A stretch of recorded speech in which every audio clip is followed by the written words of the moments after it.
आप मान लीजिए कि आप परमेश्वर का चिंतन कर रहे हैं, लेकिन यदि उस नाम का चिंतन करते हुए आपके मन में कोई और इतिहास याद आ जाए तो आप बताओ कैसे परमेश्वर का चिंतन कर रहे हैं। और जितने हमारे नाम हैं उनसे किसी भी नाम से क्या ये याद आता है कि तूने इस संसार को बनाया, तू इस संसार को चला रहा है, ऐसा हमको ध्यान नहीं आता।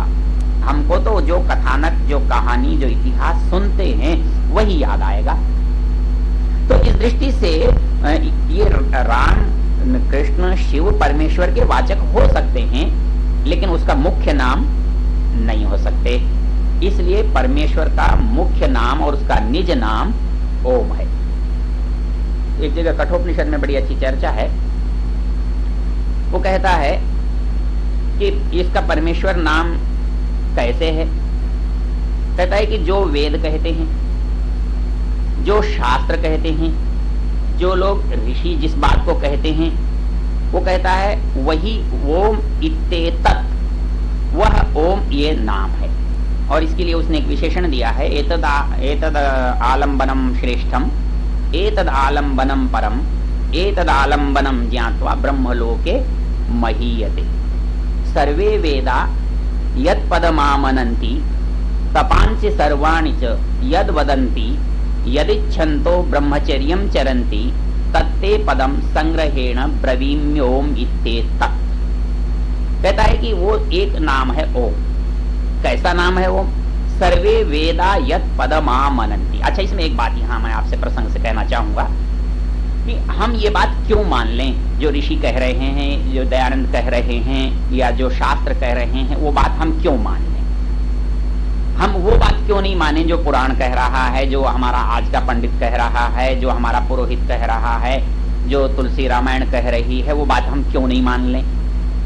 क्योंकि हम वो मानेंगे तो वैसा आचरण करेंगे, ये मानेंगे तो ऐसा करेंगे। हम क्यों मान लें?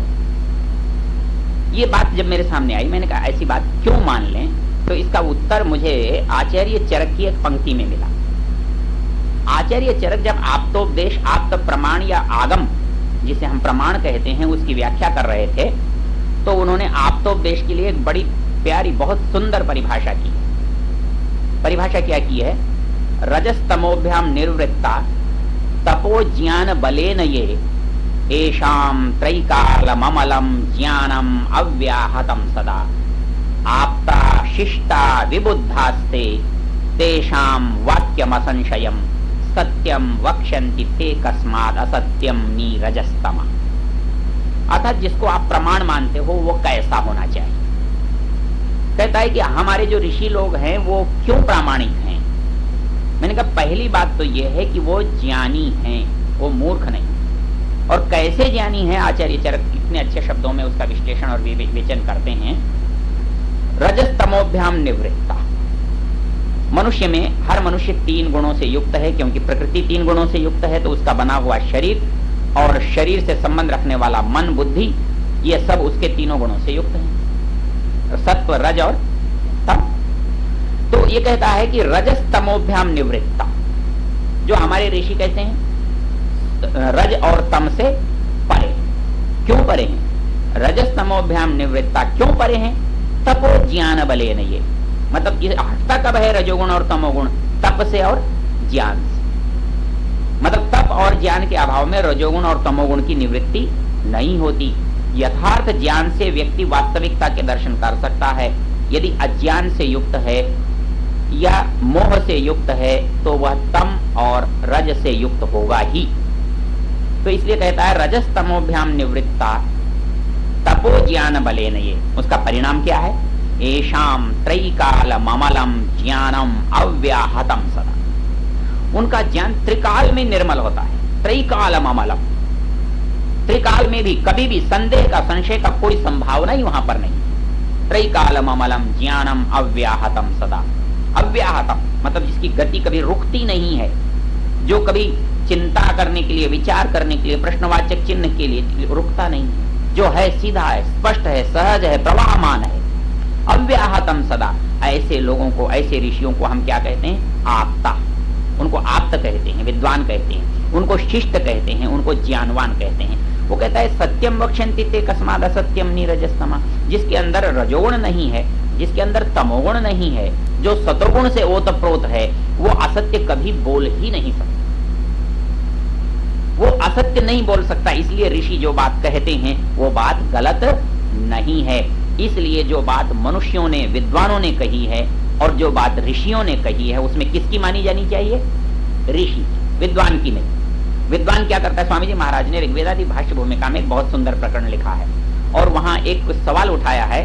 सवाल ये उठाया है कि कौन ऋषि है और कौन विद्वान है। यदि आपको थोड़ा सा ध्यान आ जाए तो वो कहते हैं ऋषि वो होता है जो सामने वाले के हित के लिए बोलता है, विद्वान वो होता है जो अपने हित के लिए बोलता है।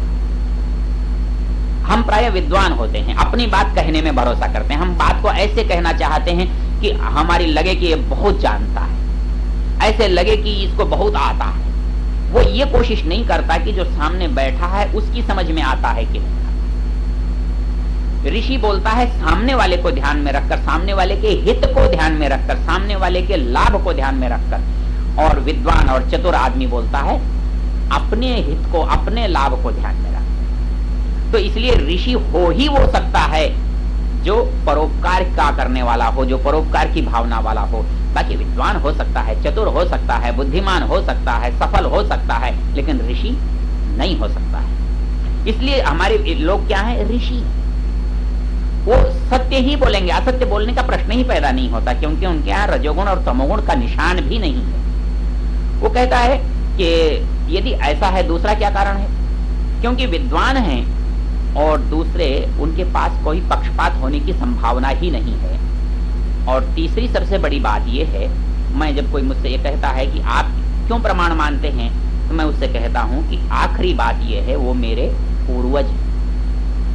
अतः जब मैं अपने बच्चे को कुछ कहूंगा तो ये सोचकर कभी नहीं कहूंगा इसका नुकसान हो। मैं अज्ञान में उसकी हानि कर सकता हूं, अविवेक से नुकसान हो सकता है, लेकिन मेरी भावना कभी भी उसको नुकसान करने की नहीं हो सकती।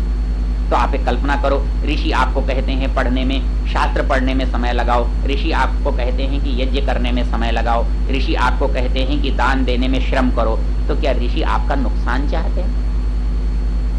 आपके धन का घाटा चाहते हैं? आपके समय की बर्बादी चाहते हैं? ऐसा नहीं हो सकता, क्योंकि ऋषि विद्वान हैं, ऋषि न्याय और से युक्त हैं, पक्षपात से रहित हैं। और तीसरी सबसे बड़ी बात है, ऋषि हमारे पूर्वज हैं, हमारे पूर्वज हैं, हमारे पिता पितामह हैं। वो हमारा अहित कभी नहीं सोच सकते, गलती कहीं हमारे समझने में है। इसलिए जब कोई बात यहाँ कही जाती है तो वो इसलिए सही है, वो ऋषियों ने कही है और काल की कसौटी पर खरी उतरी है। जो बात हम तक पहुंची है, बिगाड़ तो मध्यकाल में अविद्वान लोगों ने, पक्षपाती लोगों ने, नासमझ लोगों ने उसमें पैदा किया है। यदि आप उसको हटा दें, जो मूल रूप में यदि उसे देखें, ऋषियों की बताई हुई बात को यथावत समझें, तो हम ये बात अनुभव करेंगे कि उसमें हित के अतिरिक्त कोई दूसरी बात हो ही नहीं सकती। इसलिए वो कहते हैं कि भाई ऋषि जो बात को कहता है वो प्रामाणिक है, वो स्वीकार्य है, वो काल की कसौटी पर खरी है। क्योंकि मोटी सी बात है कि हम अपने जितने पूर्वजों के अनुभव हैं उनको काम में लेकर आगे चलते हैं, और जो व्यक्ति काम में लेकर नहीं चलेगा उसको दोबारा अनुभव करने पड़ेंगे और वो नुकसान उठाना पड़ेगा। एक दिन बड़ी रोचक बात हुई, मैं अहमदाबाद गया हुआ था, वहाँ एक ओम प्रकाश अग्रवाल होते थे, अब तो उनका शायद देहांत हो गया। मैं उनके पास बैठा हुआ था, मैं और हमारे साथी ओम प्रकाश जी थे। मुझे एक बात पर बहुत आश्चर्य हुआ कि कपड़े की दुकान करते थे, उनको आख्यातिक बहुत अच्छा आता था। वो मेरे से कहने लगे तुमने क्या आख्यातिक छापा है, देखो इसमें ये गलतियां हैं। मेरा माथा चकराया।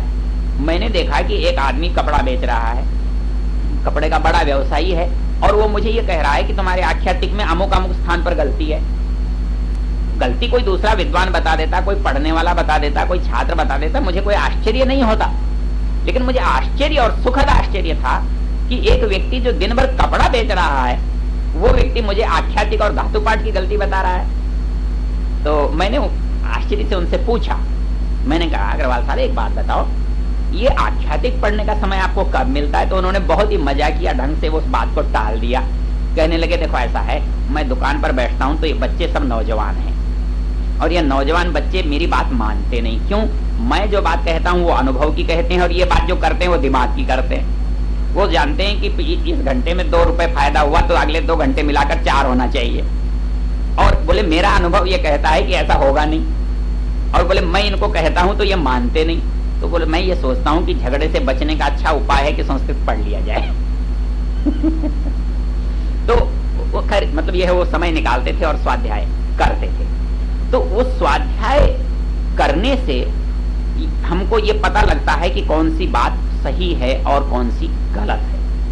इसलिए जब हम शास्त्र पढ़ेंगे, मतलब शास्त्र कुछ नई बात नहीं होती, शास्त्र कुछ ऐसी बात नहीं होती जो हमारे से परे है या हमारे काम की नहीं है। वास्तव में शास्त्र होता ही वो है जो हमारे लिए है। हम जब अनुभव से सीखते हैं तब हमें अपना शास्त्र बनाना पड़ता है, और जब हम दूसरे के अनुभव को काम में लेते हैं तब हम शास्त्र पढ़ रहे होते हैं। इसलिए मर्जी आपकी है, आप चाहो तो शास्त्र पढ़कर काम कर लो, अपने अनुभव में हानि और समय के नुकसान को छोड़ सकते हो, और चाहो तो आजमा कर लो। आजमाओगे तो हो सकता है आपकी जिंदगी में वो बात आपको मिले भी और न भी मिले, लेकिन शास्त्र से मान लोगे तो आपका सारा जीवन बच जाएगा। इसलिए हमारे ऋषि कहते हैं कि हमने शास्त्रों के माध्यम से अपने अनुभवों को आने वाली पीढ़ियों के लिए संजो कर रखा है। आप उसको पढ़ते जाइए और उससे आगे बढ़ते जाइए। इसलिए पता है श्री कृष्ण जी महाराज क्या कहते हैं, तस्मात् शास्त्र प्रमाणम ते कार्याकार्य व्यवस्थित ज्ञात्वा शास्त्र विधानोक्तम कर्म कर्तुम यहार्हसि। बोले शास्त्र कोई अटपटी चीज नहीं है, आपके लिए बेवकूफी भरी या बेकार चीज नहीं है। जैसे आप अपने दुकान का अनुभव करते हो, जैसे आप अपने रसोई का अनुभव करते हो, जैसे आप अध्यापन का अनुभव करते हो, वैसे ही शास्त्र आपके जीवन का अनुभव है। आप उसको पढ़कर काम करेंगे तो वैसे ही लाभान्वित होंगे जैसे किसी अनुभवी व्यक्ति के पास रहकर आप किसी काम को जल्दी सीख सकते हैं और बिना गलतियों के सीख सकते हैं। इसलिए शास्त्र बिना गलती से जीने का नाम है। यदि हम चाहते हैं कि हम बिना गलती जी सकें तो हमें शास्त्र पढ़ना चाहिए। तो इसलिए कहता है कि सर्वे वेदा यत् पदमामनन्ति तपांसि सर्वाणि च यद् वदन्ति। हम तपस्या करते हैं किसके लिए? कहता है उस तपस्या का एकमात्र आधार ओम ही होना चाहिए।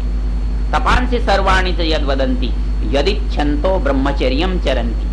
मतलब वर्षों वर्षों जीवन जीवन कई जीवन तक ब्रह्मचर्य का पालन करके किसी चीज को प्राप्त करना चाहते हैं तो कहता है तत्ते संग्रहेण ब्रवीमि ओम इत्ते तत्। कहता है कि वो एक सार रूप में, अर्थात सार वही होगा जो छोटे से छोटा होता जाएगा। मतलब वेद से जब आप आए तो आपने चुन लिया कि हम तो गायत्री मंत्र पर्याप्त मानते हैं, गायत्री मंत्र में भी चुन लिया तो आप ओम ही पर्याप्त मानते।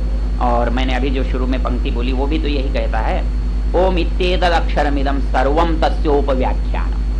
कहता है ये दुनिया क्या है? बोले ओम का व्याख्यान है, सूत्र है, और सूत्र का व्याख्यान ये अष्टाध्यायी के सूत्र पढ़ते हैं और व्याख्यान महाभाष्य है, इतना बड़ा पोथा। तो व्याख्यान मतलब उसकी वस्तु स्थिति बताना समझाना ओम है क्या, ओम क्या है। वो कहता है ये सारा संसार ओम है। ओम इत्येतद् अक्षरमिदं सर्वं तस्योपव्याख्यानम्। और इतना ही नहीं है, भूतम भवत भविष्यदिति सर्वम ओंकार है। वो भूत भी वही है, वर्तमान भी वही है, भविष्य भी वही है, ओंकार एव। इतना ही नहीं, यच्चान्यत्र कालातीतम तदप्य ओंकार एव। अरे भाई इन तीन कालों से परे भी कोई चीज होती हो तो वह भी ओंकार ही है। अर्थात ओम क्या है? इस सारे संसार का अपने अंदर समेटे है। एक बड़ा अच्छा मंत्र उसमें आता है,